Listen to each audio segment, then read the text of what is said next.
Welcome to the Unfiltered Sports Network's flagship show. Welcome to Podcast Night in America with Todd, Randy, James, and Carlos.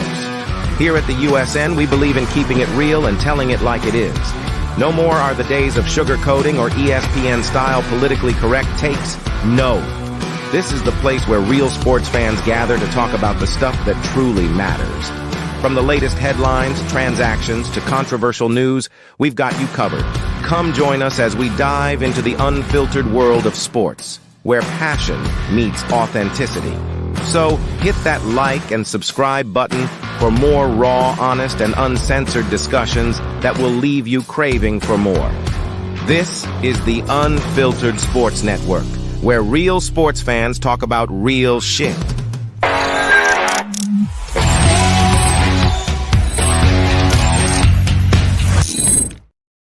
Hey, welcome in everybody to the Unfiltered Sports Network with the One Jets Pod and Skull Zone checking in, recapping what was up until, and we'll get into it, a not so entertaining first half, but it turned into one of the most wildest, best Super Bowls I've ever witnessed. Maybe the other panel here will agree or disagree with that. We're going to get into that. We're going to talk the X's and O's, what happened, the mistakes to the Kansas Cities. Is this the real dynasty now? Are they the new Patriots? We're going to talk about the Niners now, futility in the last 3 Super Bowls. We're going to get into all of it. So hopefully you guys can stick along and also participate in the comments and let us know how you guys feel and gals about the Super Bowl. And we'll even talk halftime show for what it's worth and some Taylor Swift, because we all know you love the Swift. So with that being said, our other host of the show here is the one, the only Randy Yaws. Say what's up, my man. Hey, what's going on, everybody? This is Randy with the One Jets Pod. I appreciate y'all coming up and joining us here on the Unfiltered Sports Network. I can't wait to talk a little Super Bowl. Skull Zone, how about you? Oh, not much, man. Just excited at the football. I mean, we're underway for the NFL draft, man. I'm excited about what the Vikings are going to do in regards. Hopefully, we get our franchise quarterback. And just happy that I'm living through the time of Patrick Mahomes' dynasty era, man. What about yourself, Todd? Well, it was an amazing Super Bowl. Again, my girl is a huge 49er fan. And I'll tell you this right now. I've never felt sorry for a 49er fan, ever. And I love rubbing it in. I love jumping up and down. We had a lot of people at the house. However, being my girl and being loyal to me, and she didn't really talk as much shit as she could have against my Seahawks this year, I held in a lot of my emotions. I mean, look, my girl was literally biting off her nails, and she was blowing into a paper bag. She was hyperventilating in overtime. Shut the fuck up! Are you serious? No, I'm dead serious, bro. Like Matt had to give her what is it? His inhaler, because she was that stressed out, bro. So I could only imagine, man. I can't imagine what it'd be like to watch a team in the Super Bowl. So I mean, I was feeling it too. In that second half, I mean, I can only imagine. Whew. I was feeling it too. I was like, man, my heart was pounding. I was like, this is an intense game. I can only imagine what the Chiefs and 49er fans are going through. I was like, fuck, I need to fucking go to the hospital after this damn game. I'd have a heart attack. And for it to end on that, just like, no offense to the Chiefs, but that bullshit fucking blown play to end the game, like, dude. And we're gonna get into that. We're gonna break down these plays, but I will say, and hold on to that one, by the way, Randy. But I will say, as the Super Bowl ended, like, I was happy the Niners didn't win, begrudgingly or selfishly as a Seahawks fan. But then I was like, damn it, dude, there's just another ring right there for, with Mahomes. And you think about it, between him and Brady so far, obviously his career's still got a ways to go. Yeah. We've now witnessed, 10 Super Bowls between those two quarterbacks already. Wins. Yeah, man, I'm a bit fucking tired of the damn fucking Chiefs already, bro. I was rooting hard for the 49ers. I'm sick and tired of watching the same story, bro, play out. Like, damn, I wanted Purdy to win so we could have, like, going into next year, we could have, like, a little rivalry, like, can Mahomes and Purdy match up again, make it a real rivalry, Now it's just like Mahomes this, Mahomes that, and then you got to listen about Taylor Swift. I don't know, man. I was rooting for the 49ers. I'm not going to lie. Yeah, same here. I really wanted to see Purdy, like, I wanted to see him win it, man. I get sick of the hate that he gets. As a Jet fan, I can understand what the 49ers are going through, having to be subjected to unwarranted hate. Like, it's like everybody's a fucking expert about your team when they're not even fans or they don't even cover your team. It's like, just shut the fuck up. And I wanted him to shut everybody the fuck up, dude. Like, seriously. I And mean, unfortunately, it didn't happen. And, Pat Mahomes goes fucking perfect on that final drive to end the Super Bowl, and it's just like, oh man. I mean, I'll say this: I don't hate Patrick Mahomes. I like Patrick Mahomes. I'll tell you who I can't stand, and I couldn't stand him before Taylor Swift. I fucking can't stand him after Taylor Swift, and that's Travis Kelsey. Because fuck him. And before anybody, I want to say, with all the bullshit talk about how that was a bad camera angle, nah, fuck you. He's a piece of shit. He pushed his fucking coach. Yeah, that's a bit much right there. And before we get into the Kelsey thing, because I want to go play by big play as the game went on. But before we do, I do want to touch on the Purdy, and then we'll touch on the Kelsey thing. First off, with the Purdy, I want you guys' opinion. Now, we talked on here before about Josh Allen getting unfairly criticized when other quarterbacks are lifted above him. We also mentioned Purdy should be in that mix for the MVP. Has done a lot. Do you disagree or agree, both of you guys, that the fact that so many people in the media have egos when they do the whole draft process or scouting and evaluation, do you think they hold that against Brock Purdy? Because being Mr. Irrelevant, everybody in the NFL community missed on him. The Niners were the only ones that took a shot at him. Do you think it's more of the fact that he's made so many people look bad, they don't want to give him his credit? I'll say this. The thing with Brock Purdy is when he was at Iowa State, like, he wasn't knocking the socks off, scouts and shit, but he didn't suck either, dude. He was a pretty good quarterback, but like I said, he wasn't being viewed as that first round type of talent, especially with the talent that's out there. But the thing that was overlooked with Brock Purdy is what's between here, man. Is the motherfucker smart, dude? And he showed it at Iowa State. He's showing it now. I mean, there's a reason why he's throwing for over 4,500 yards, throwing for 31 touchdowns, and the minimal interceptions. Like, the kid is a smart kid. Yeah, he's gonna make his fair share of mistakes. That's just what he's gonna do. And you'll have to take the good with the great. And that's just what I got to say about that. Okay. I think the media is mad about it because if you look at all their first round projected quarterbacks in the past, how many times have they led teams down the wrong path? I hate bringing these quarterbacks up because you're going to feel like I'm picking on you, Mr. Randy, but I don't take this the hard way, bro. Just imagine if the Jets didn't listen to the media. You look at guys like Sam Darnold, you look at Zach Wilson, you look at even going back to Carolina, going back to Bryce Young, and then going to Jimmy Clausen so far. And then even from my Minnesota Vikings, when we drafted Christian Ponder, like I'm not sure what happened with that, but the media is always pumping these guys up in college, and I feel like the same thing's going to happen with Caleb Williams. And what's going to end up happening what's going to happen next year is Brock Purdy's going to outplay Caleb Williams, and the media is going to look 10 times even worse. Well, Yeah. I think Drake May is going to be the best quarterback to come out of this draft, and I think the biggest bust will be Caleb Williams.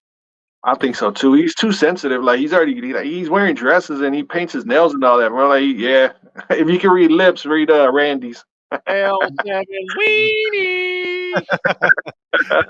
And here's the thing too. I mean, last year's draft, we obviously know Stroud was, obviously rookie of the year, had a great season. But the quarterback for the Colts, I think he's going to be held to a higher standard. A lot of pressures on him because he got hurt hurt early. And you have a guy like Minshew take him to the playoffs. If he does not come back next year and take the Colts to the playoffs, he might be considered a failure himself. So, and Young, I think, just has everything against him playing for that wretched franchise. The only one franchise that's worse is the woke. But with that being said, go ahead. I just want to say about Anthony Richardson in Indianapolis. He showed before he got injured the kick could play. I don't know if he would have been a level rookie of the year, but the kid could play. It's just now we got to know if he's going to be able to stay healthy, which is they better build a little bit better offensive line there for him in Indianapolis. I'm just concerned with his arm. Line, but maybe beef it up a little bit. I'm just concerned with his arm, man. Like he didn't show too much of his arm in Florida State or Florida. I thought he was unfairly ranked a lot higher than he should have been, but that's just me. So let's get into the actual game here. The first quarter. Now, I'm going to ask you some true or false questions. Give me you guys' opinion on it. Obviously, the Niners got the ball and they went down the field. Key moment for you guys. If McCaffrey doesn't fumble on that first drive and they go in there and get a touchdown, do you think the Niners get into a groove and kind of cruise into that? Do you think that was do you really buy into it that was a huge momentum shift? I do. I mean, the 49ers were driving. I mean, they came out hot. And all of a sudden, Christian McCaffrey fumbles. It seemed like the wind came out of their sails. They started playing. They started playing different, and it just seemed like anytime the 49ers would do anything, they just would somehow shoot themselves in the foot or something would happen. And it seemed like they were kind of dormant up until Kansas City fumbled. And then they seemed to get a little bit of that momentum back, but they seemed to not be able to do a damn thing with it. I would say in the end, man, it all washed out. But the 49ers should have won that game because I think they had more turnovers ultimately. If you look at that interception, I want to say in the third quarter, right, when they got the interception, they could have put up at least 3 points, but, they ended up going 3 and out. They ended up losing like 2 yards or whatever. They ended up putting the ball. But I would say it washes out because Pacheco ends up fumbling the ball too, so it makes up, an eye for an eye. And then also the punt, the one for the 49ers, the one that gave that was basically the game changer right there. That's the one that put the Chiefs back in business. That punt that hit the 49ers foot. That's the one that a lot of people aren't really talking about. And another thing that I want to talk about too is that block kick. If you look at it, is that block kick are they going to avoid overtime because of that block kick? Well, yeah, we'll get into that. We're playing quarter by quarter right here, but those are two huge plays. But you brought up a good point. When Pacheco came down, I believe it was 3-0 still 49ers, and he fumbled, and it looked like the Chiefs were going to go in and take the lead, and then that gets washed away. And then what were your guys' opinion on that play? The receiver, what's his name? Is it not Jefferson? For Jennings? Jennings, yeah. When they ran that trick play, man, I honestly, when he threw it back, I thought I was waiting for a Chiefs defender to run up there and intercept it, but they had all bit on the reverse. What did you guys think when they ran that crazy play and it worked for the touchdown? Honestly, I was like, I go, this be some shit the Jets would pull and we'd lose like 20 yards. I go, watch this is gonna be a touchdown. It's the only thing I could think of saying, man. That's honestly what I thought. Kyle Shanahan. The only thing I'm gonna say on that is Kyle Shanahan let his nuts hang on that one. He did, and I'm telling you, McCaffrey when he broke through that first tackle, I'm like, oh shit, he's gonna make it. And so when he scored a touchdown, because like you guys said, up until that point, the Niners were committing penalties. Trent Williams had a holding call that negated a first down play. The Niners weren't moving the football. It seemed like when they got that touchdown and went up 10-0, it kind of ignited the Chiefs a little bit. They got a little bit of offensive drive together. How big was that field goal you guys felt before the end of the half for the Chiefs? Oh, huge. I mean, anytime even down by 10, the Chiefs are still well in it. Like, come on.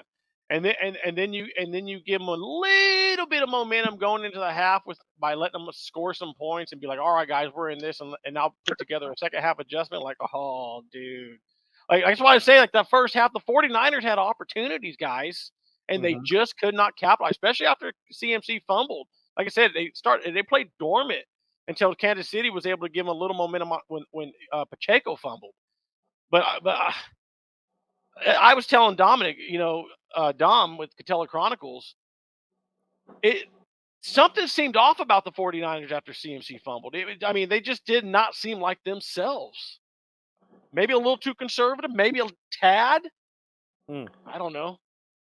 Yeah, I agree with everything you just said, Randy, man. But it just all I kept thinking of was when they went into half and it was 10-0 or 10-3. I was like, man, this is so much like when the 49ers and Chiefs first met up like 4 years ago, the COVID year, the 2020 season. The Niners went into halftime up by, I want to say, 10 points, and then they ended up losing, I want to say, 21-10 or something like that. But I was like, yeah, man, that field goal, you really, like, the Niners did everything possible on defense to contain Mahomes, but it was just Mahomes just could not be stopped, bro. It's Mahomes just being Mahomes. Yeah. Well, let me run a couple other things by you guys before we get to halftime. Now, first off, in the first half, I want to get your guys' grade scale on the defenses right here. The way that the Niners attacked Pat Mahomes and the way that the Chiefs contained Brock Purdy and because there really wasn't that much pressure on him per se in the first half, but they were making him uncomfortable. What grades do you give each defense? Go for it, Randy. Niners and Chiefs. I give them both an A for the way they attacked. I mean, both. I mean, especially right before Dre Greenlaw went out. I mean, the Niners were firing, dude.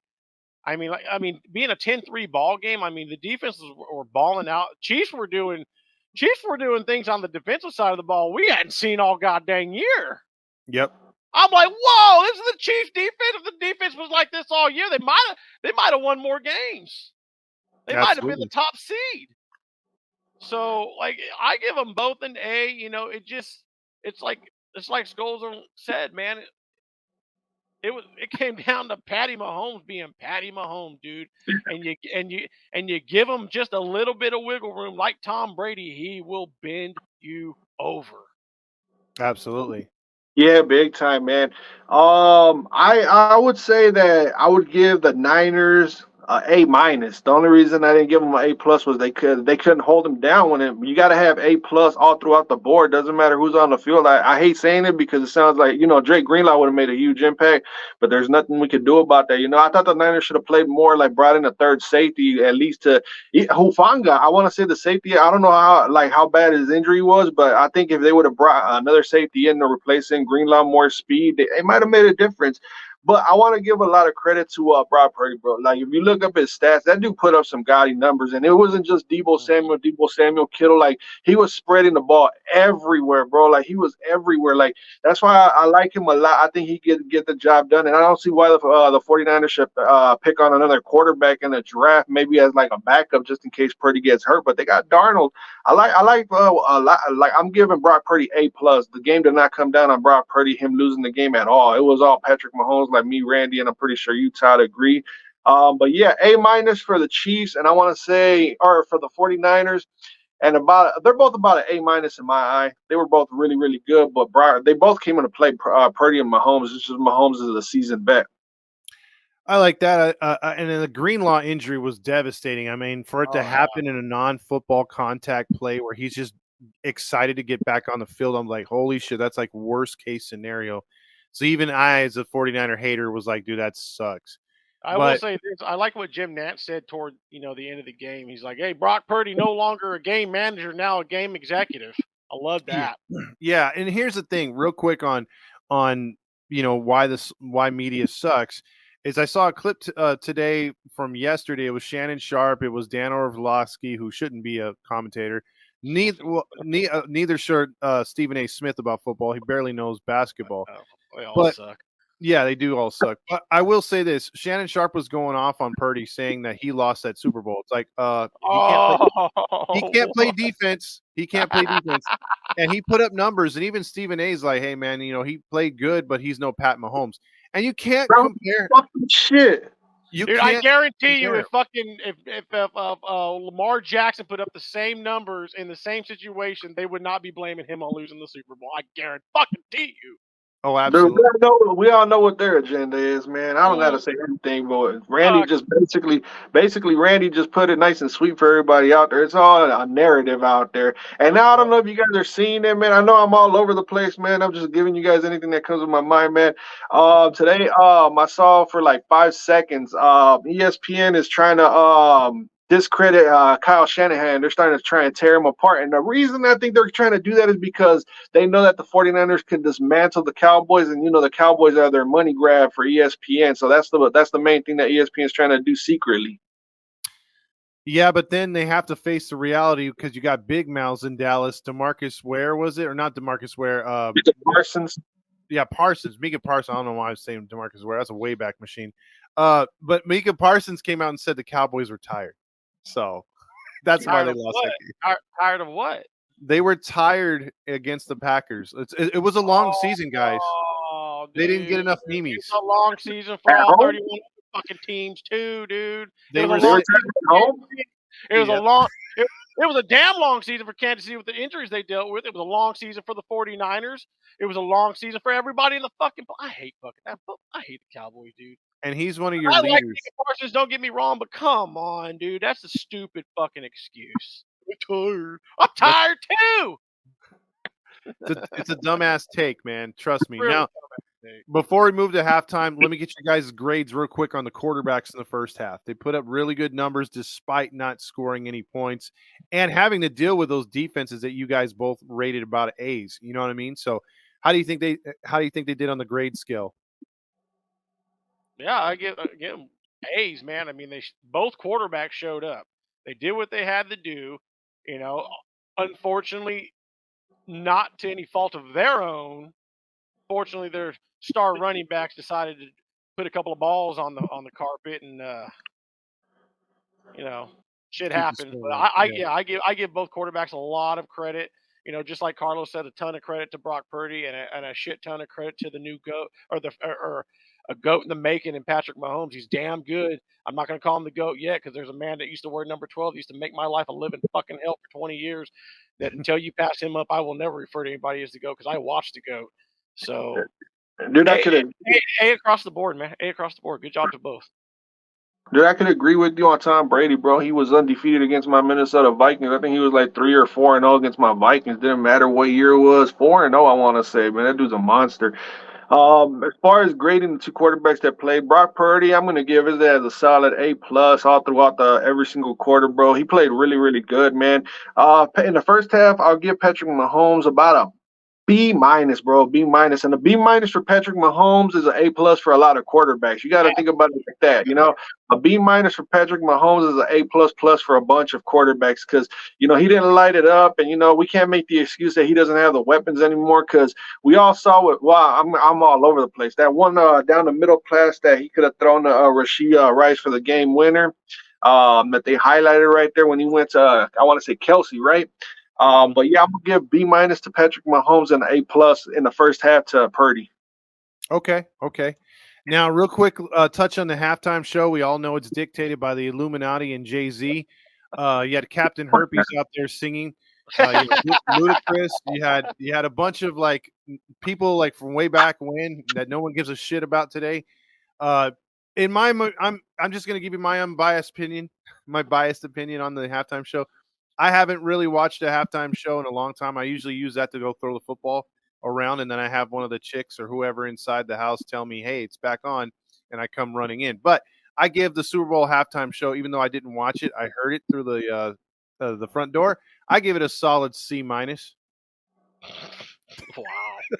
Bro, I ain't watched a fucking halftime show since Janet Jackson showed her titty. I'm not even lying, bro.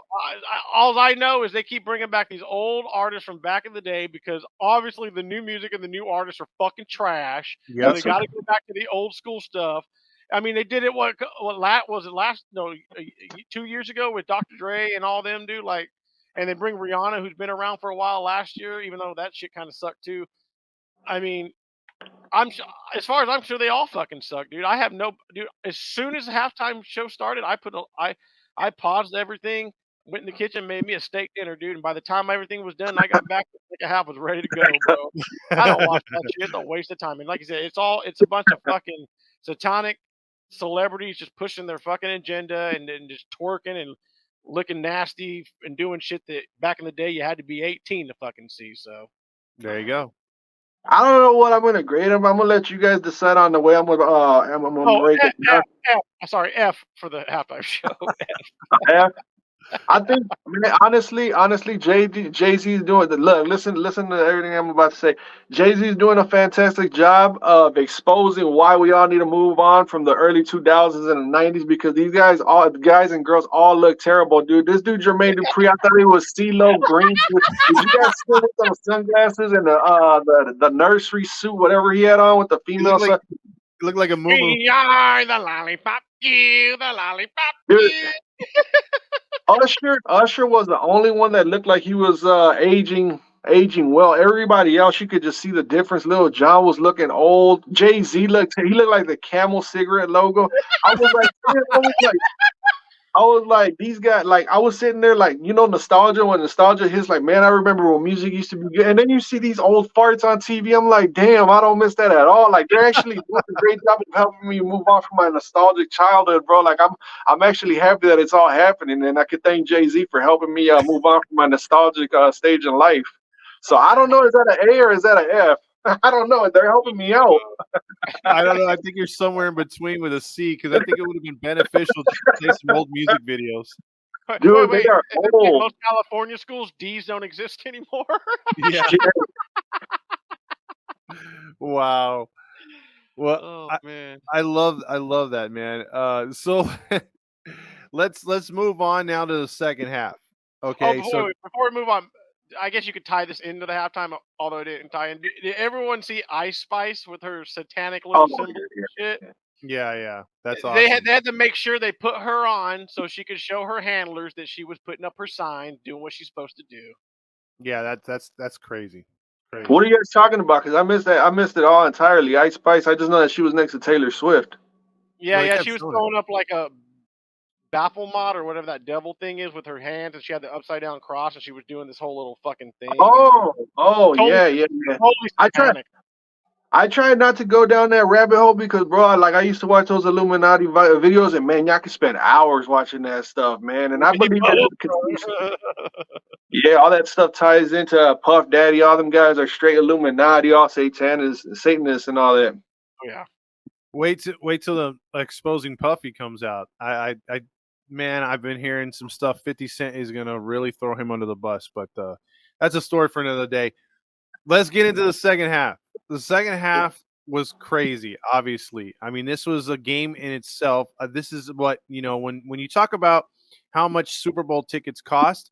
This is the one Super Bowl that, had I known the outcome and known how it was going to be just insanely crazy, I would have ponied up that money, and I'm sure people got their money's worth with this one. But with that being said, the Chiefs got the ball first to start the second half. They always defer. They're that's what they do.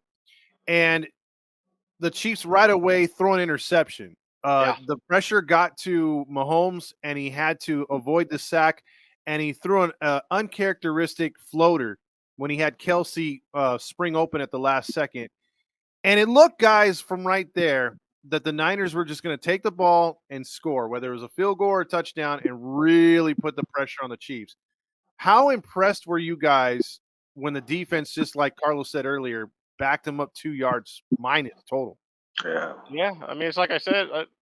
Seems like every time the Niners had a chance, they just could not do anything with it, man. I mean, the Niners had plenty of opportunities to really, whether it's put up field goals or maybe score a couple of touchdowns. Like like I said earlier, I just can't pinpoint what it was with the 49ers in this game, because having Dom on the One Jets pod this entire season, I've watched my fair share of 49ers. I'm rooting for them this year. And God, it was just so uncharacteristic. I found myself yelling at the TV like, "What the fuck are you doing?" I'm serious. Bro, that was a golden opportunity for the 49ers to really put themselves ahead by a large margin. It was almost like karma came back with the Detroit Lions. They should have scored at least a field goal out of that interception, bro. That was the one key possession, because they didn't take advantage of that turnover like the Chiefs did on that punt, bro. Like, that was just a massive one. And I was like, I wasn't paying attention to the downs like I should have, but I was like, all right, they've got to put up they've got to put up a field goal or something. And I was like, I didn't know exactly where they were at. I just knew that they were in striking distance, and I was like, they can at least get a field goal. Next thing you know, I see the punt unit coming out. I was like, what the hell did they just do with that whole entire interception? Like, you don't get those opportunities against Mahomes in the Super Bowl. I was like, that was it right there. I was like, damn, the 49ers just really lost luck. They lost out on that one, bro. I think that might have been that one or the punt fumble. Those are the two that really hurt the 49ers, man. Bad. Yeah, and here's the next one. So, and those are great points, because after, I mean, they got the ball, I believe, on the 45 or 44 of Kansas City and went backwards to punt. And then you couple that with the Chiefs get the ball and go 3 and out again. They punt it back to the Niners. Niners go 3 and out and in their own zone. The Chiefs finally move the football, get a long field goal to pull within 4, and then the Niners get the ball back only to go 3 and out again. And then that's when they punt it back to the Chiefs. They stop Mahomes, they sack him, I believe, and then they punt off, and you're thinking, okay, someone's got to make a move here. And then you have that disastrous, what we've alluded to a couple times so far, getting to this point, the fumble. I mean, that just can't happen. I mean, they're yelling at each other, get away, get away. And you see it, and it's perfectly legal. You can push the defender into the ball. He wasn't pushed as much, but he was too damn close to where the ball was going to come down. Is that an error on the get back guy or the actual returner not coming up to field the ball or get his guy out of the way, or is that just dumb luck by the Chiefs? Honestly, I think it's just on the returner, man. Like, you have one job out there, and one of them is to make sure the other team don't get the ball. You better catch it, or you better allow it. You better allow it to fucking roll. To me, that's just not. Oh, sorry about what were you about to say? Just don't. You can't do that. Straight up. Man, to me, I'm gonna put all that on the 49ers offense for not staying on the field. You can't keep putting your special teams players out there to keep receiving these punts, bro. Like, I mean, those guys are out there, like, they're on the special teams for a reason. That guy's out there trying to block. It just worked out in the Chiefs' favor. There was nothing rigged about that. I don't care what anybody says. All these conspiracy theories. How does that get planned? How's that NFL being rigged? But to get back to it, bro, I just said it just goes down to the 49ers offense that, like, you can't keep punting back and forth. But then again, it was all defense. So that's where, like, the A+ defense, that's where both teams' defenses got them that far into the Super Bowl. So, I mean, realistically, I can't really blame anybody. I'm having a hard time blaming anybody on that one. But I guess the kick return, the blocker, he should have been more aware of where the ball was at. He should have been, like, a little bit more aware on that in that situation. I'm gonna give the fault on that guy. Okay, fair enough. And then I said it right away in the midst of our party watching the game. First play, I said, I go, watch, the Chiefs are going to go right to the end zone. And that's exactly what they did. And right away, one of the people that were with us at the party was like, heart of a champion right there. And I mean, you literally got a break like that. You should take a shot at the end zone. I don't want to see a 1-yard handoff like my Seahawks would do out of the shotgun. I mean, that was like Mahomes going, okay, you just we got a chance. Let's go for the jugular. Were you impressed, or did you feel that was going to happen? I mean, it's Kansas City, man. I mean, you just gotta. You almost. It's in the back of your head. I mean, that's how clutch they are. I mean, you just can't. You can never count them out, dude. You can never count them out. Yeah, I'm with you on that one too, Randy. It's Patrick Mahomes, it's Pacheco, it's Andy Reid. They're gonna come through if you give them if they have the possession, if they have time on the clock, they're just gonna get the job done. I mean, how clutch more can you be? 4th and 1, get the first down, and then scramble 20 fucking yards to set up the game-winning tutty. Yeah. And we'll talk about that one because that was again, Mahomes doesn't get half as much credit as he should as a runner. Because he only seems to tuck it down when he absolutely has to. And he made some of the best decisions in the Super Bowl in the second half I've ever seen a quarterback do. Like, he knew exactly when to run, when there was nothing there, nothing to force, and he took off and made the right decision. But before we get to that, 3 in the last 4 years. Correct. So they were up 13-10, but that lead didn't last long. The Niners showed a heart of a champion, and Purdy and this is again lost in the shuffle. Lost in the shuffle in the Super Bowl. Purdy led a great drive and put the defense in a great position, getting a touchdown to Jennings through the air this time. True or false, real quick, before we get to the extra point. Does Jennings win the MVP having thrown a touchdown and caught a touchdown, the only player in NFL history to do that in the Super Bowl, if the Niners win? Does he get the MVP?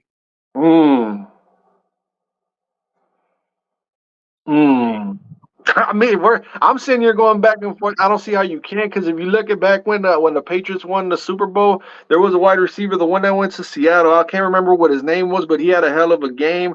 And then the linebacker for the Tampa Bay Oh, Buccaneers, Deion you remember? Branch.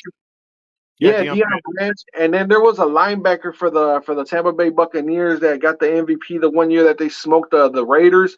So yeah, I can see that happening. I can see that Juwan Jennings getting the MVP. Was Huh? it Derek Brooks? I want to say it was Derek Brooks. I can't remember. It's like it had I'm to just be. Yeah.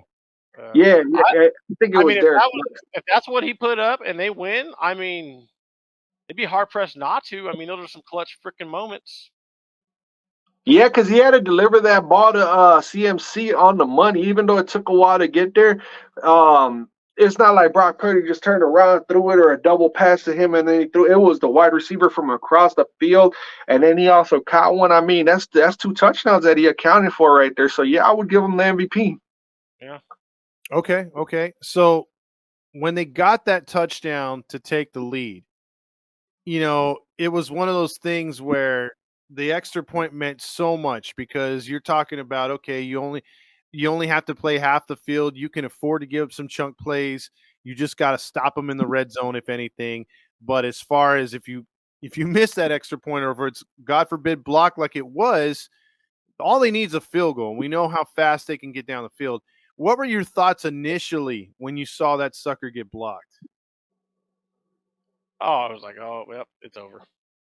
You thought it was over at that point? Yeah. Oh man, okay. Gotta get it, gotta have it, man. That's one of those where they have that point, but even then, I was kind of iffy about it, because even if they get that extra point, it's still Patrick Mahomes. He can, he can still go out there and go and score a touchdown. They're not gonna settle for no field goals. They're gonna go all out. And it's Mahomes, bro. It's just like, is that field goal really? Like, they were down by 3 in overtime, like, and then he just went down there and scored, bro. So I don't know how big of a difference that would have made. It's Mahomes, bro. Okay. Fair. It's fair. So another guy who, let's just say, with all that's said and done after the Super Bowl, Chris Jones, free agent coming up here, defensive lineman.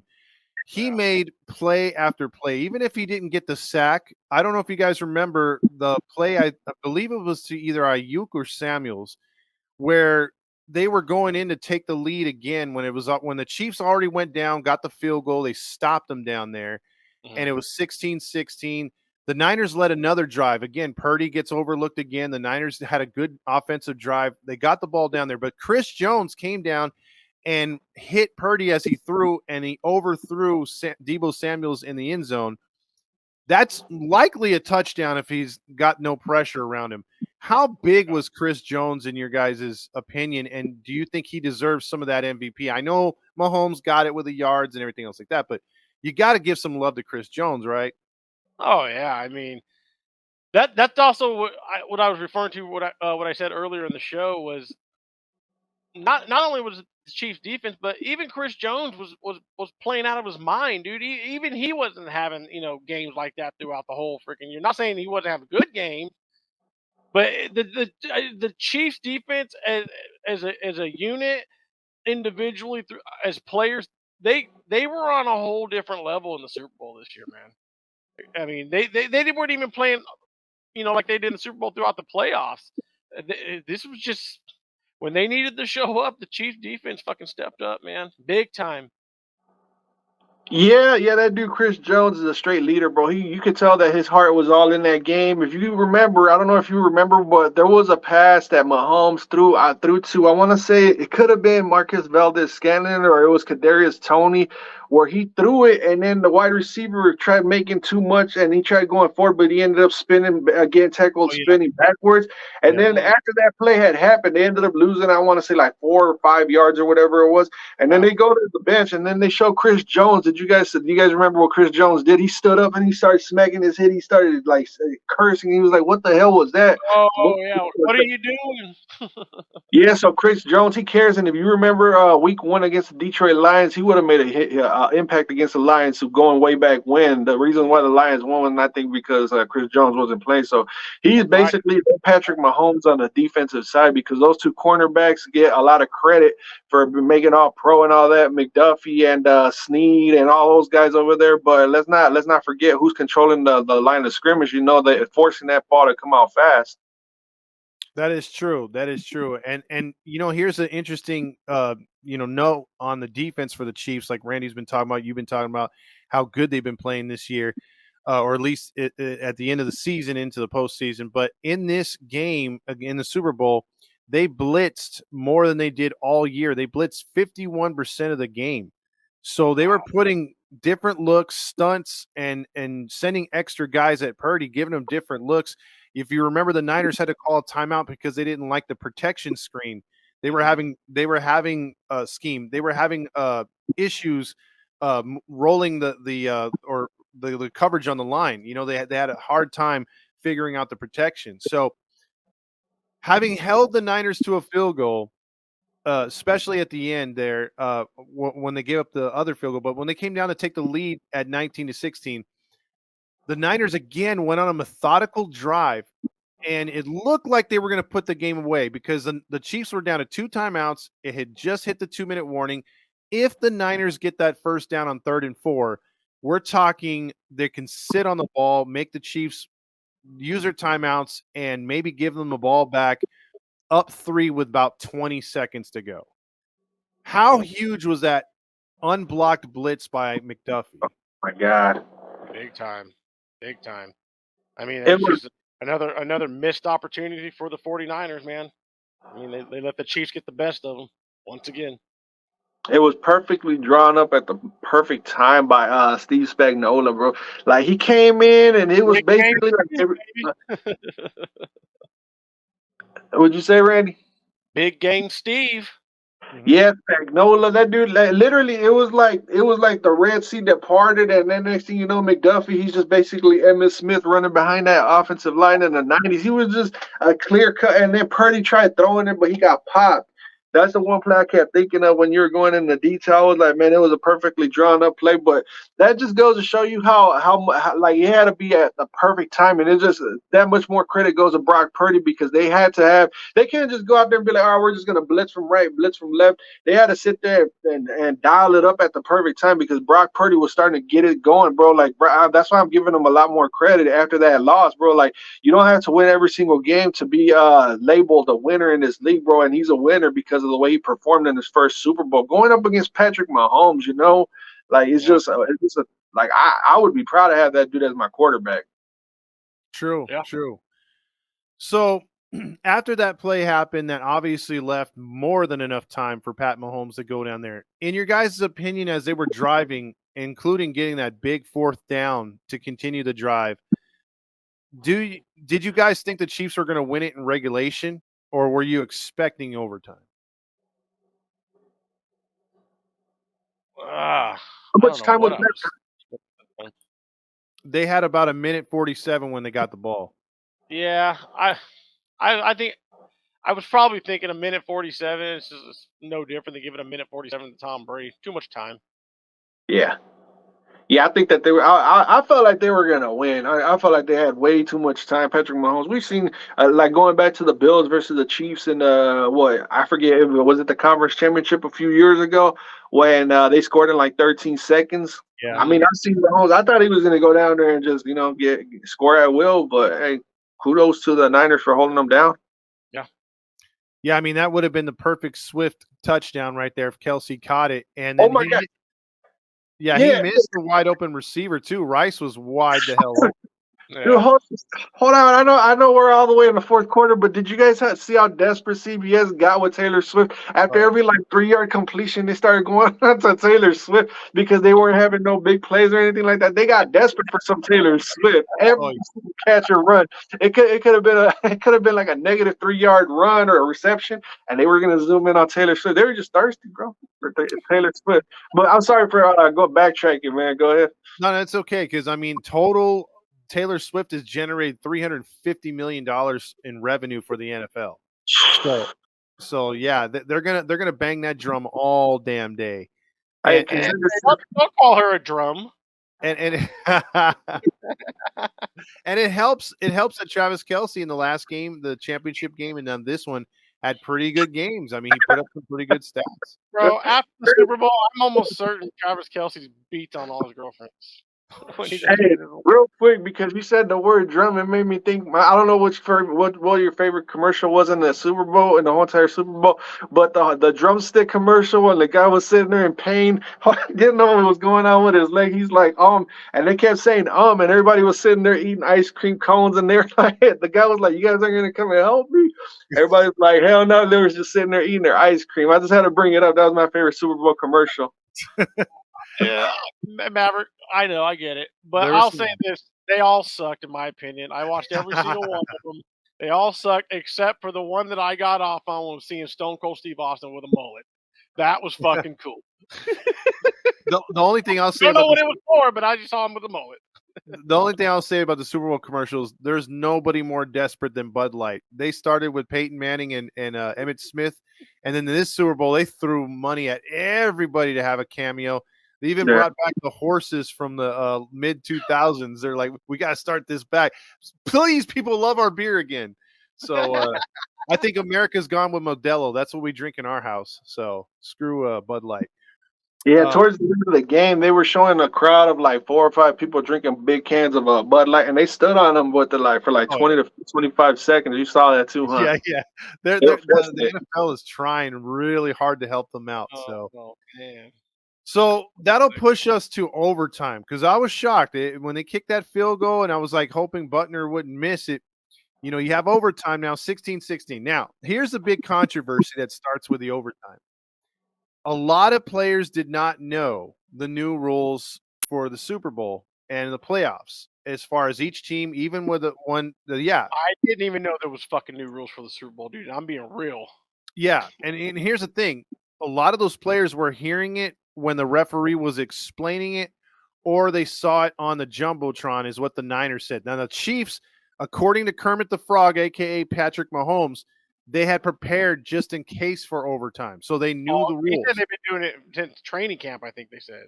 Yeah, and so that's where Shanahan, and I don't know if you saw today too, a lot of Niner fans or Niner players as they were cleaning out their lockers admitted to not knowing the rules and admitted to not them not having a plan just in case it went to overtime. So do you agree or disagree with Shanahan's logic? He said they played the analytics. They wanted to get the ball what is it called?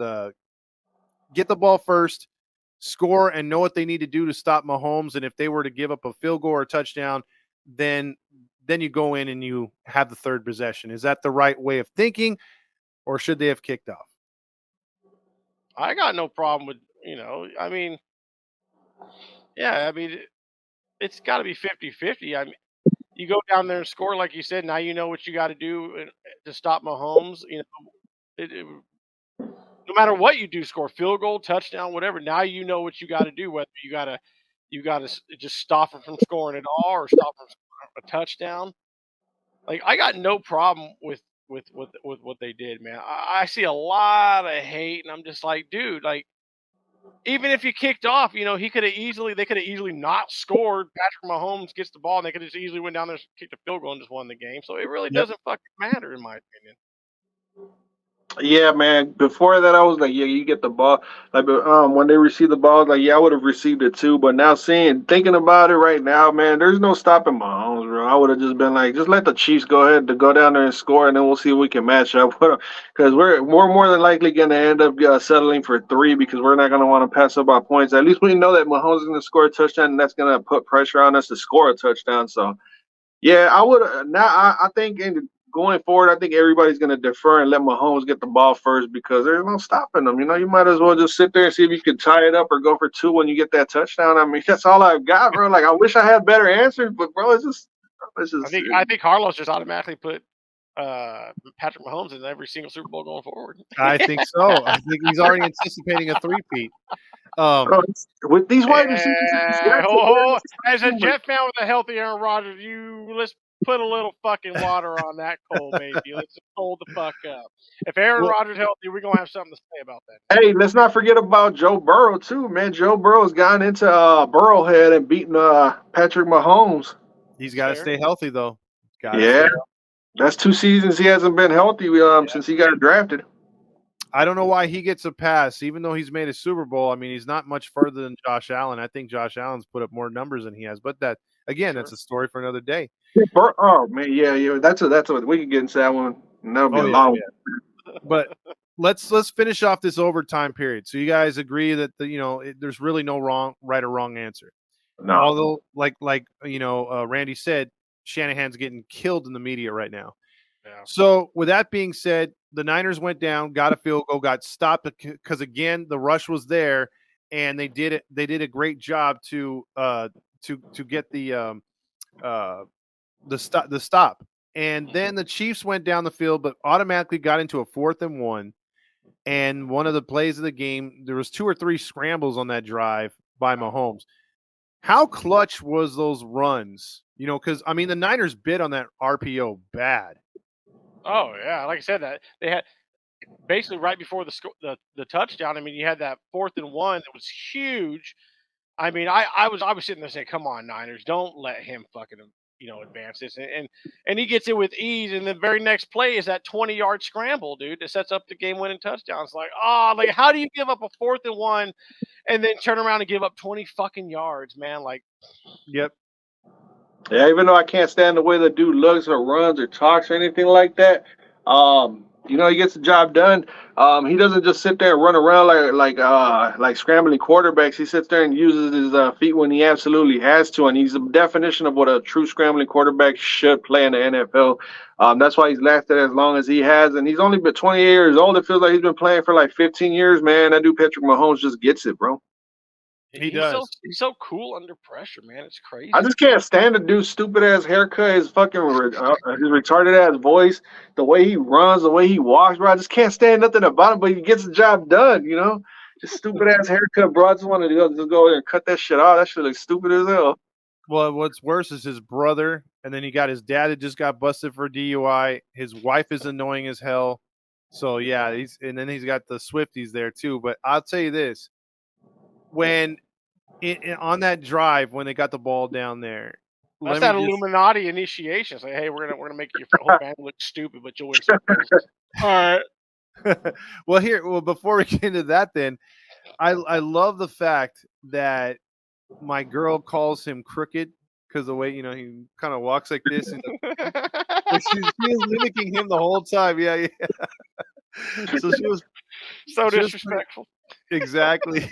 But okay, so they move the ball down there on a tired Niners defense. Yeah. And the people that were here again, it was about 50-50 for Chiefs and Niners at my house.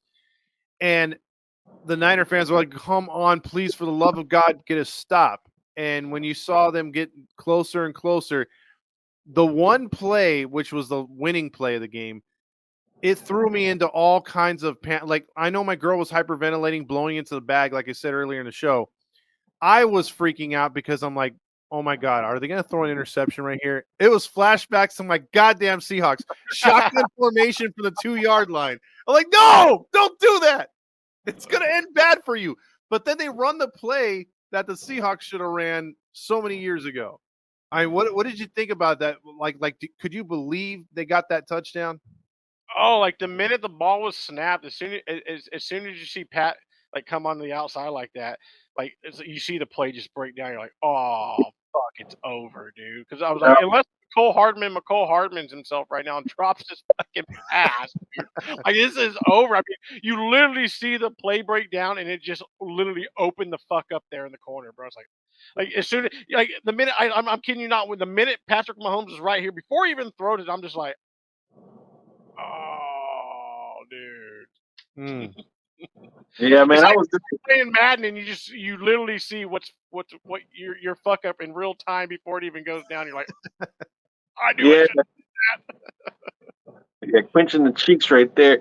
I was disappointed. I was like, man, that's it. That was the two. I was just like, oh man. And I was just hoping. I was just like, fingers crossed. The 49ers get the ball one more time. I was like, nope, it's not gonna happen. I was like, Shit, it was just underwhelming. I was like, man, I can't believe. I wanted it like it was just like because it was so easy. That's basically why it was underwhelming for me. It was just so easy, but it was they drew the cornerback that motion when they basically the way Romo or whoever it was after the play was over, they showed the motion. That's what got your Davius Ward to run with him, and then the tight end or somebody was in the way, and then that allowed McCole Hardman to be wide open. Man, I was just like, damn, I can't believe the Super Bowl. I was just sitting there like in disbelief. I was like, that's it. I was like, I wanted more because that game was so good.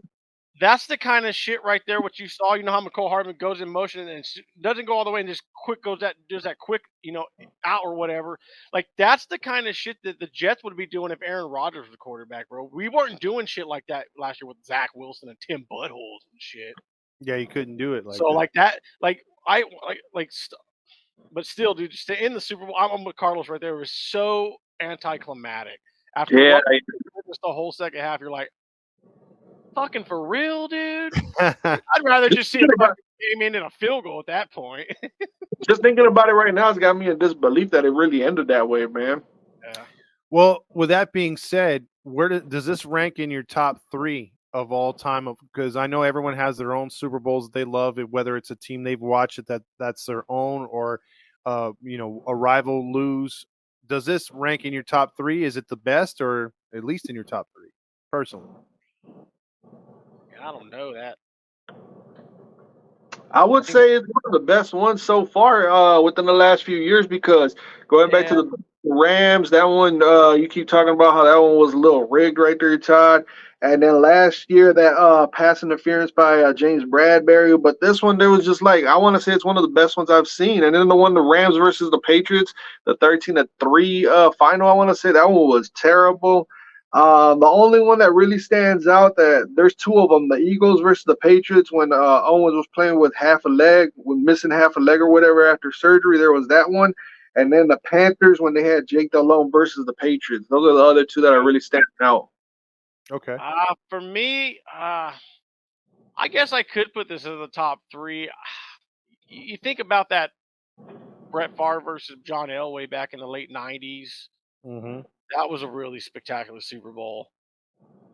I mean, the fucking Rams versus the Titans. That stretch play to fucking in the game coming up Yeah. short. That was a lot of fun. Yeah, I guess you could put it up there with top 3. Exciting Super Bowls. Yeah, I guess so.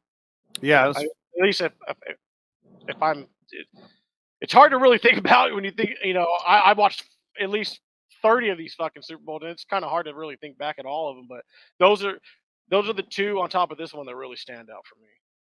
Good takes. Good takes. And again, like I want to say for me, this is like it's in my top 3 because I mean, there's been some awesome games, but I think this the build up for this one, and we'll talk about how it affects both teams. But I only have a couple more questions before we get out of here and to summarize the game and everything. Before we talk about how this affects the 2 teams moving on and their legacies up until now, I want to ask you guys a question. If you can name one player that jumped out to you as a surprise in the game in a good way, and one player that was missing in action that was a disappointing for you. Oh, go ahead, Carlos. I got to think about this one. I'm thinking about it too. Because with the 49ers, I mean, it's easy to go with Brock Purdy. And I think Elijah Mitchell played a little good, bro. Like the backup to Christian McCaffrey. He played pretty good. As far if you want to flip the question, I want to say disappointments, bro. I'm coming to expect this dude, George Kittle, starting to perform less and less each and every single game, bro. Like this dude, he literally, I only remember maybe one catch the whole entire Super Bowl from George Kittle. Underperforming, I would go to George Kittle on the 49ers side. And Travis Kelce, I'm not sure if the defense was locking him down, but he had that one spectacular play against Fred Warner. But other than that, the tight ends didn't really show up, man. I would say McCole Hardman. McCole Hardman came to play, and Valdez Scantling. I think those two were surprises. Okay. Yeah, yeah, I would say the tight end for sure. That's a great point. I'm trying to look at the box score here. I guess.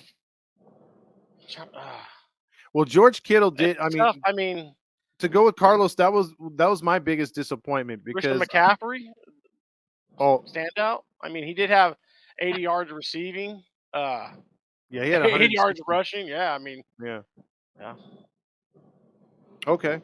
Because I know Kittle, he was only targeted 3 times, and he granted he made that one tough catch for the first down on 4th down, but for a guy who's talked a lot in the last couple of years, he really hasn't shown up in these big games. Yeah, and then you want to know one thing? If I can say one thing about Kittle, even though it's kind of a disappointment in as far as receiving stats, what goes under the radar and goes well underlooked is his fucking blocking abilities. True. Man. True. That motherfucker can block. That's why they're so good in the running game. Yeah. Yeah, and I was about to say something stupid. I'm glad you stopped me, Randy, because what you just said is on point.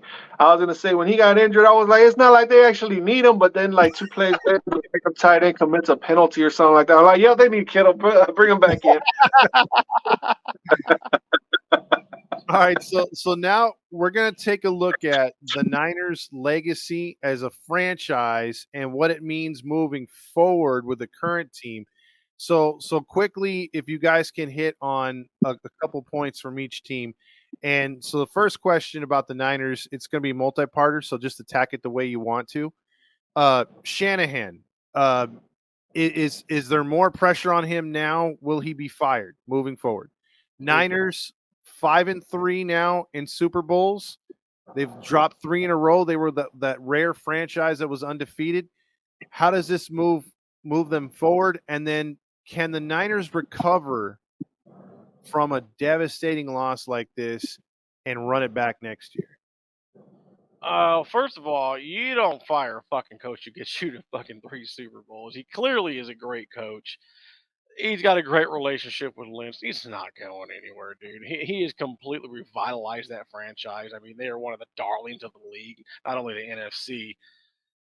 As far as going forward, I mean, the Niners, they just got decisions to make, man. I'm sure they got some free agents, money's going to be a thing. Luckily they got a quarterback on a really cheap deal right now. So, I mean, the Niners got a lot of questions, if they want to try to run this thing back. So, we'll see. There's a few things that come to my mind. I was thinking earlier when I was driving around making my deliveries, man, how the Detroit Lions are coming up, bro. Like the Detroit Lions really punched the Niners in the mouth, and the Niners are lucky that they made it to the Super Bowl because the Lions were close to making the Super Bowl. So they want to run it back. They're going to have to upgrade and be for sure at every single position. No, you don't fire Shanahan whatsoever because if you fire him, he's going to be on another. He's going to be the head coach to the Atlanta Falcons the very next year, or whatever team wants to fire their coach and get Shanahan right then and there. Going into the Super Bowl records, I think he was a part of the offensive coordinator for the Falcons and the Patriots 28-3. I want to say he was a part of that coaching staff. So going back then, he's got a lot of L's in the Super Bowl, but then again, it's a lot of work to get to the Super Bowl.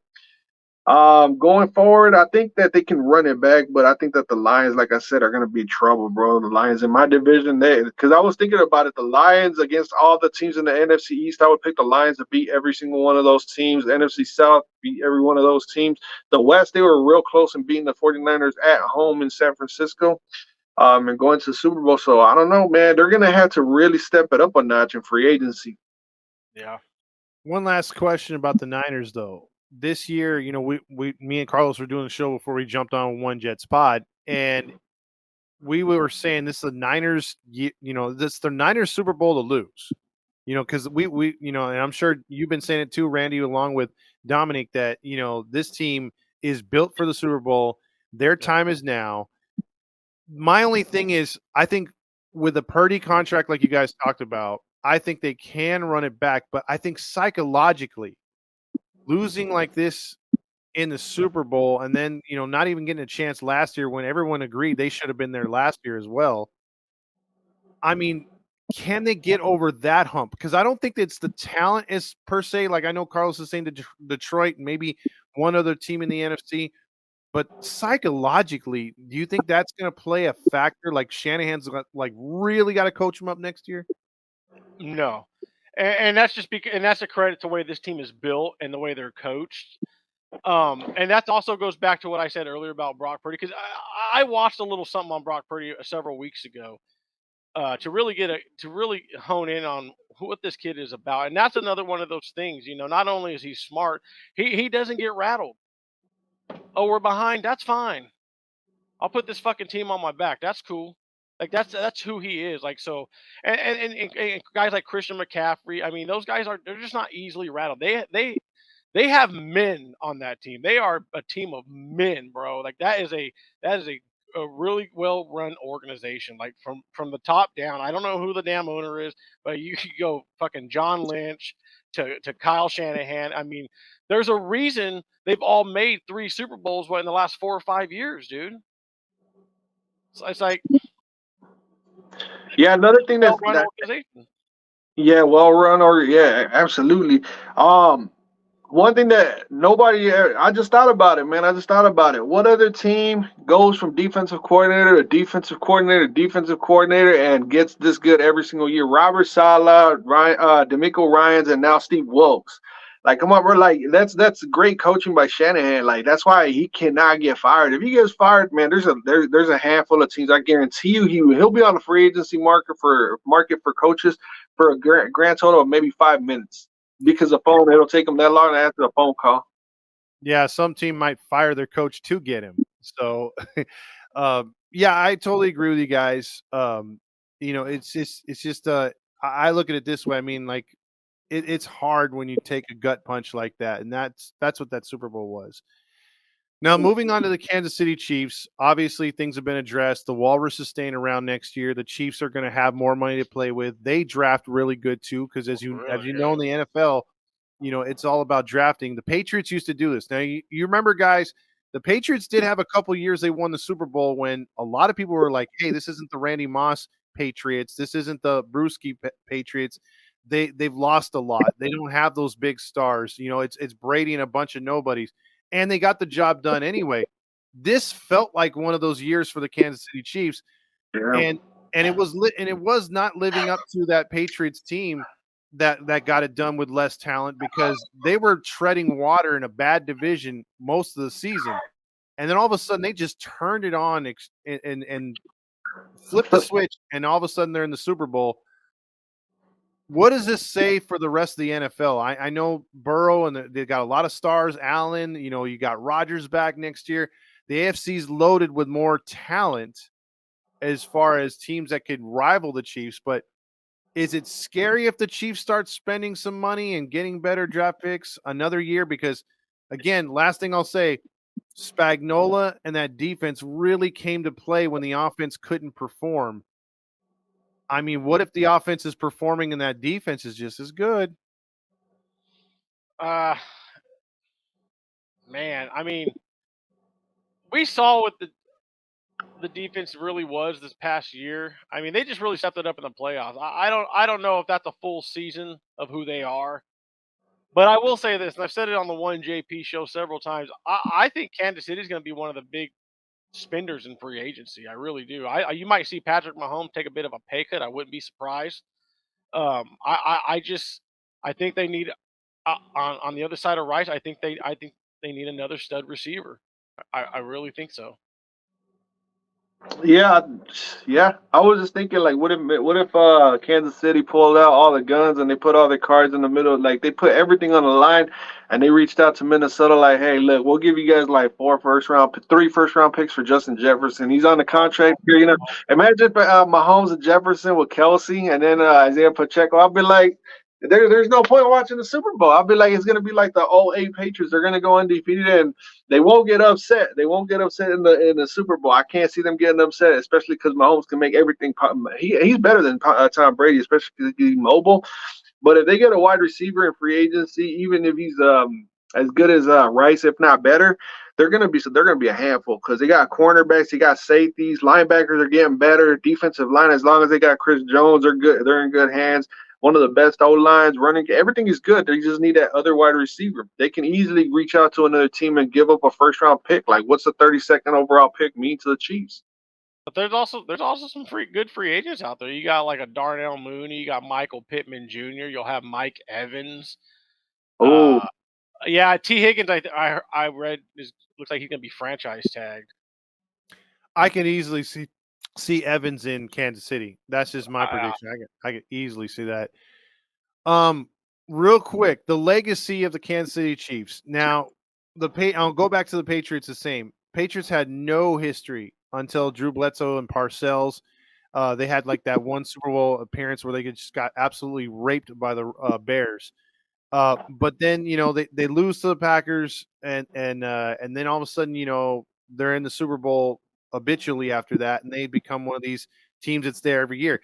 Kansas City had 2 Super Bowls in their complete history. Mahomes comes along, and it's 3 out of the last 5 seasons, that they've won.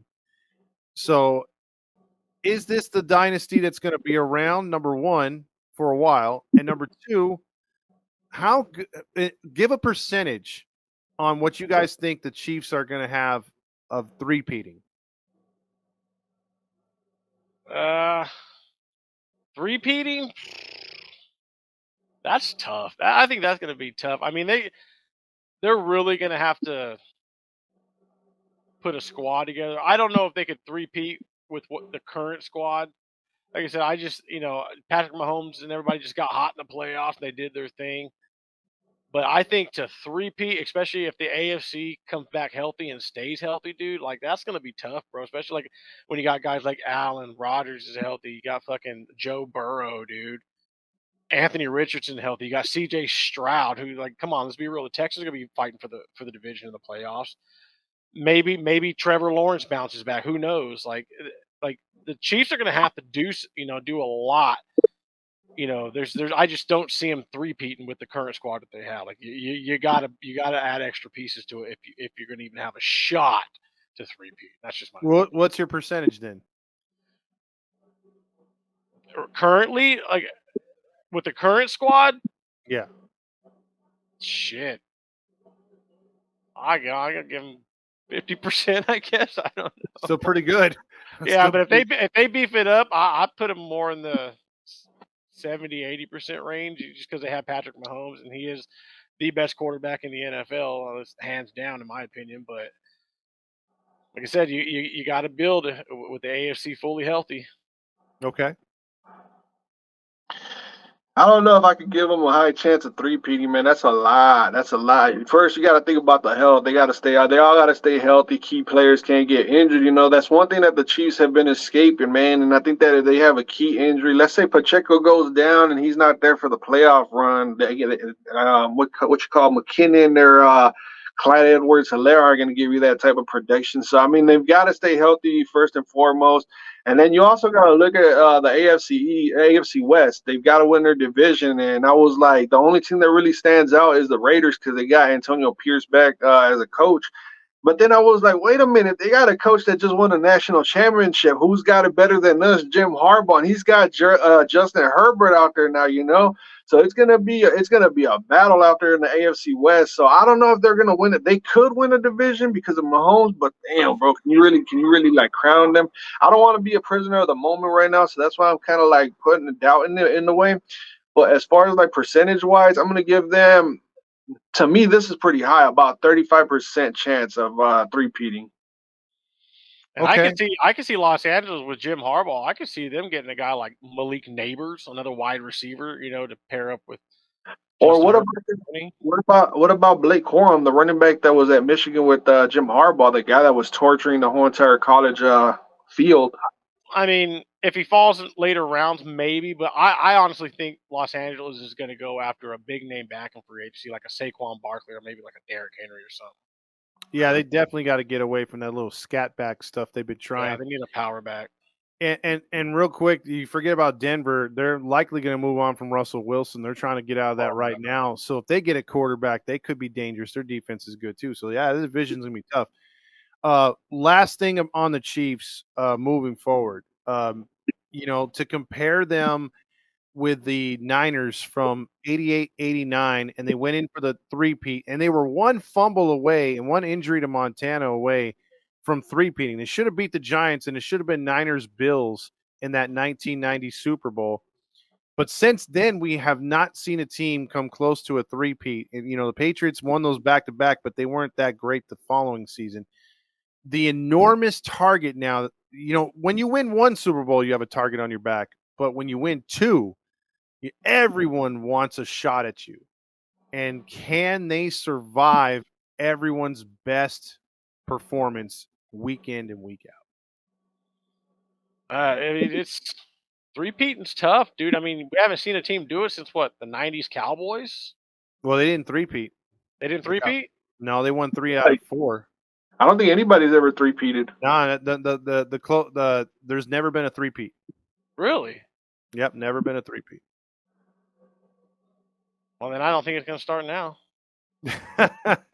It's tough in today's game. I think it would have been easier back in the day when you didn't have a salary cap. So it's fair, yeah. I think honestly, man, there's going to be three-peat. No, they didn't go Buffalo Steelers. No. Son of a bitch! What the fuck am I thinking? I'm gonna go back to what I said, man. Injuries, if they can stay healthy, but then again, you see everybody getting injured with non-contact injuries. You see all the quarterbacks that went down because of their ACLs or Achilles or whatever goes out. If they can stay healthy, they can definitely three-peat. But I don't know, bro. Like I can really see one of those key players getting injured, man. I hate saying it because I hate injuries, but it just happens, bro. It happens every single year. And yeah, man, that's about it, man. If they can stay healthy. There was something else that I was gonna say, but it got away from me. I got so stuck on the injuries. They can stay healthy. Okay. Well, if you remember it, bring it up here because we're gonna close out right now. Otherwise, so again, takeaways from the Super Bowl for me was just an amazing performance by two teams that clearly wanted it bad. My only thing with the Kansas City Chiefs, in my opinion, is can they get through and not have injuries like Carlos said, and can they get over the the target being on their back? Can the Niners not be so crushed by this loss? Because I heard several players saying that nobody said a word. It was so quiet. There was no motivation. There was like a lot of guys are crying. Can they get back to the way they were? Because again, the NFC is going to put a target on their back. Even though they're the Super Bowl losers, they still are the premier team in the NFC. So that's my takeaways from this one. Yeah, absolutely. I mean, I think the Niners would be hungry. Like I said, I just think they're built that way. They were crying. A lot of players get devastated when they lose the Super Bowl. You do everything in your power to get there. And the fact that you've been there, what, 3 times now in the last 4 or 5 years or whatever, like it's some of those players I think have dealt with a couple of those losses now, and I'm sure it's affecting them. They're like, "Fuck, man, can we not really win the big one?" But I don't think. I think mentally, I think the 49ers, I think they'll be ready. That's what the off season's for. Get out, get away, get your mind right, and just don't focus on that shit. Don't worry about it. It's in the past, and there's nothing you can do about it. Just go and just move forward. Worry about the next season, and that's what a lot of these athletes are really good at doing anyway. And so I think they'll come back refreshed and hungry and ready for the 2024 season. I remember what I was gonna say. Because you kept talking about it, Todd. You kept throwing up the target and all that. I think the Chiefs will be more than willing to take on everybody's best shot. They've been doing it for the last however many years, bro. Like that's nothing new to them. It's their playground. They're the big bullies on the yard, and the famous quote is coming to my mind. And so to be the man, you got to beat the man. They're just that team. There's no doubt in anybody's mind. Not in my mind. That they're the best team, and I'm gonna keep saying it. As long as they can stay healthy, they're gonna do it. But the 49ers, I can't see them going backwards. I can't see them because the Lions, they got to do it back-to-back years. We're getting caught up in this whole the Lions were good this year and all that, but when you take away their going for it on 2-point conversions and going for it on 4th downs and all that, when you can contain the Lions and keep them neutral, that's a different outcome every single game.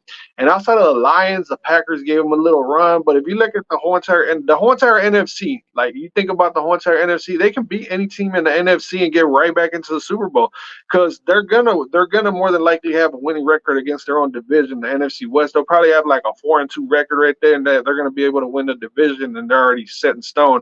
And then they'll probably be the number 1 seed again. So everything's gonna have to run through San Francisco again, man. And I hate saying it because my team is in the NFC, but it's the truth. They're consistent. That is true. Until beaten, they're going to continue to be hungry. So Yeah. I like your guys' takes. Everything was good on the show. This is the final episode, at least for the football stuff, but we're going to have plenty of unfiltered takes. Hopefully Carlos can upload a video here pretty soon to Unfiltered Sports because he's always doing the Skull Zone thing. Same thing with Jets Pod. We want to get some more unfiltered takes on sports in general. It's going to be basketball, baseball, football, hockey, whatever's in the news, sports related. We're going to hammer it and take a shot at it and give you our opinions. So any final Or the words? merrier, I guess. There you go. No, just thanks for checking us out here on the USN. We appreciate everybody's support. If we got any Jets fans, you can check us out on the One Jets Pod at One Jets Pod 1JP on YouTube, _Jets_pod_1JP on Instagram, gridiron_grid on X. We're always having fun. We're always talking bullshit, and we're always just hanging out. So come join us. As far as me, man, just just happy to be a part of the show again, and just looking forward to next season, seeing if we can keep this thing going. And yeah, man, if you're into competitive gaming like Madden, check my channel out, Skull Zone 419. And that's where you'll catch me. I'm really trying to build that channel up, and I'm finally starting to see a little bit of revenue on that channel. So yeah, if you want to check out some Madden content and even get a game in, hit me up. There you go. So for Todd Fox and Randy Oz. And Skull Zone. see you on the flip side. Toodles.